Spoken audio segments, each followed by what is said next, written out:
All right, let's dive right into this. Today, we've got an absolutely incredible true story about faith, about raw courage, and really about the unbelievable impact a single person can have. We're going to talk about the life of Mary Slessor, a woman whose powerful conviction took her from the slums of Scotland right into the middle of a war.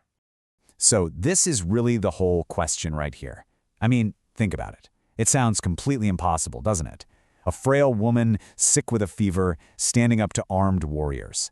But what we're about to see is that the answer to that question is way more staggering than you could possibly imagine. So to really get how she ended up in a situation like this, we need to rewind a little bit.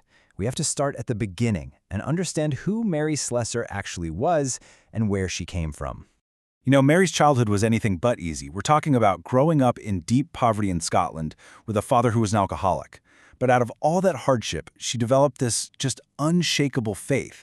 She decided to commit her entire life to what she believed, which led her to make the pretty wild decision to travel all by herself to Africa, to what was then the Calabar region of Nigeria. Her journey was deeply personal. It was a calling to be one of God's servants.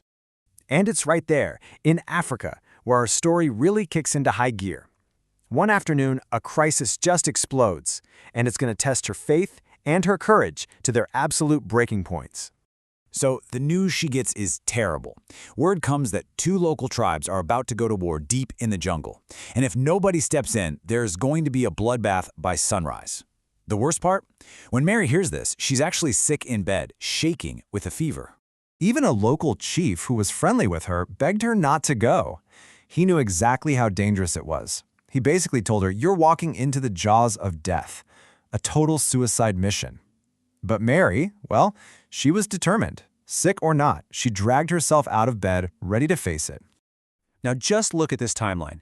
This really captures how intense this journey was. She literally gets up from her sick bed in the afternoon and just goes. Plunges straight into the jungle as it's getting dark. All night long she's running by herself, praying for God to close the wild beasts' mouths.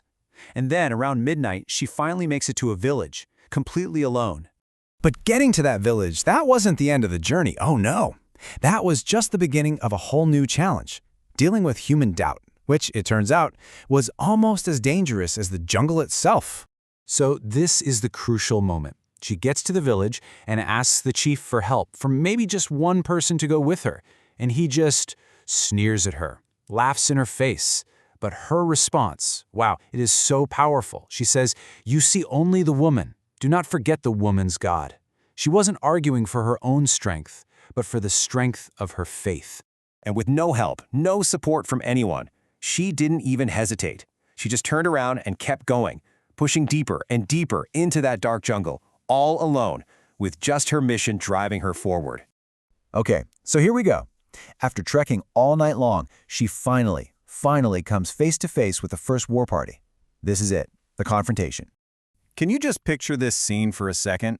A single, small, exhausted woman walking out of the pitch-black night and commanding an entire group of armed warriors to just stop. She doesn't ask, she doesn't plead, she orders them to sit down and talk, telling them there will be no killing. Now, some of the men actually laughed at her, but others were a bit more sly. They could see how tired she was, so they played along. They told her, "Okay, sure, get some sleep, we'll talk in the morning," but it was a total trick. The second she fell asleep, they slipped away to get back on the warpath. But Mary was not about to be tricked that easily. When she woke up and saw they were gone, she just took off running again, tracking them over hills, through streams, until she caught up to them. And this time, she was furious. She stood in front of them, and her voice just cut through everything. "You are behaving like beardless boys. Stop right here and don't disobey me." And here is the absolutely astonishing part. They stopped. Just like that. Her sheer force of will just halted them in their tracks. But she wasn't done. She left them standing there in shock and started running again to find the second army. So when she finds the other tribe, their spears are raised and the tension is sky high. But then something incredible happens. A warrior steps forward, kneels down, and he recognizes her. Turns out she had healed him once when he was sick, and in that one critical moment, a past act of kindness became her best weapon. He told her the whole fight was foolish and asked her to stop it. And that moment That right there changed everything. She went from being an outsider, an intruder, to being the one person they both trusted to bring peace. And the way she handled it was just brilliant. First, she gets the two sides talking, face to face.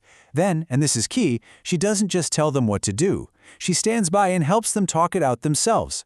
Finally, she guides them to a solution that's about justice, not revenge. A fine for the village that was in the wrong, instead of more violence. You know, this wasn't a one-time thing. Mary Slessor stopped a lot of fights just like this one. Her reputation for being fair and unbelievably brave just grew and grew until she became known all over the region as the White Queen of Okoyong.